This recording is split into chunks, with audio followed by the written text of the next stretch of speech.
ओम सूर्याय नमः। आज हम आपको भविष्य पुराण के अंतर्गत भगवान सूर्य का एक 7 अक्षर का मंत्र उपाय बता रहे हैं। आपने ये तो बहुत सुना होगा, भगवान सूर्य के 7 घोड़े हैं, यानी सातों दिन के समृद्धिदायक 7 घोड़ों का तो नाम और सप्त अश्व का नाम भी सुना है। सप्त अश्व यानी 7 घोड़े भगवान सूर्य के हैं। आज हम ये भविष्य पुराण में बताया गया 7 अक्षर का जो भगवान सूर्य का मंत्र है, उसको कैसे बोलना है, उस विधान को कैसे करना है जिससे जीवन में समृद्धि बनी रहे, धन, पुत्र, संतान आदि का सुख बना रहे। जिन लोगों को उत्तम प्रतापी संतान चाहिए, उनको उस तरह की संतान भगवान सूर्य के इस उपाय से मिलती है। और तो और क्या कहें, जिस प्रकार रोजाना भगवान सूर्य प्रताप के साथ में उदय होते हैं, इस मंत्र को बोलने वाले व्यक्ति के जीवन में पैसा रोजाना समृद्धि को प्राप्त करता है। पैसा रोजाना उसके जीवन में खूब आता है, धन आकर्षण होता है, लक्ष्मी उस घर से कभी नहीं जाती और व्यक्ति जीवन में धनवान और पैसे वाला, समृद्धिशाली और उत्तम स्थान को प्राप्त कर लेता है।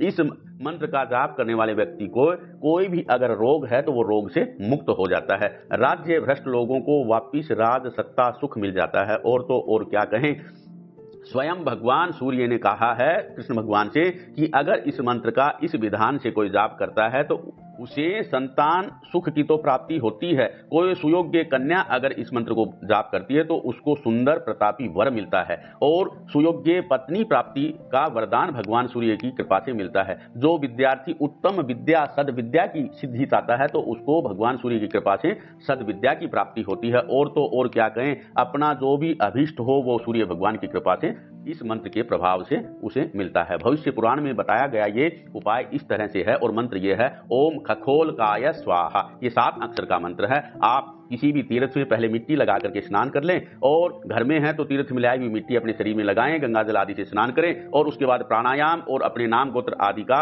उच्चारण करते हुए संकल्प पूर्वक अंगों को स्पर्श करते हुए अंगन्यास आदि करके, अगर सुबह आप ये मंत्र बोल रहे हैं तो पूर्व की तरफ मुंह करें, अगर सायंकाल ये मंत्र बोल रहे हैं तो पश्चिम की तरफ मुंह करके बैठें, अगर आप रात्रि में इस मंत्र को जप कर रहे हैं तो आप उत्तर की तरफ मुंह करके बैठ जाएं और इस मंत्र को 108 बार आप इस मंत्र को बोलें। अगर अधिक से अधिकम फलम अधिक भी आप बोल सकते हैं। और रविवार को, संक्रांति को, सूर्य सप्तमी को या कोई भी पुण्य पर्व हो उस पे इस मंत्र को आप बोलें। 1 साल तक कहते हैं अगर ये मंत्र किया जाए तो व्यक्ति के जीवन में सूर्य भगवान की कृपा से किसी भी चीज की कमी नहीं रहती और वो व्यक्ति सूर्य की तरह से अपने जीवन में समृद्ध और श्री संपन्न हो जाता है। यानी जैसे सभी ग्रहों में राजा सूर्य हैं, यानी सूर्य भगवान साक्षात देवता हैं, इसी तरह से व्यक्ति सूर्य भगवान की तरह से समाज में एक विशेष प्रतिष्ठा को प्राप्त कर लेता है। जय सूर्य भगवान।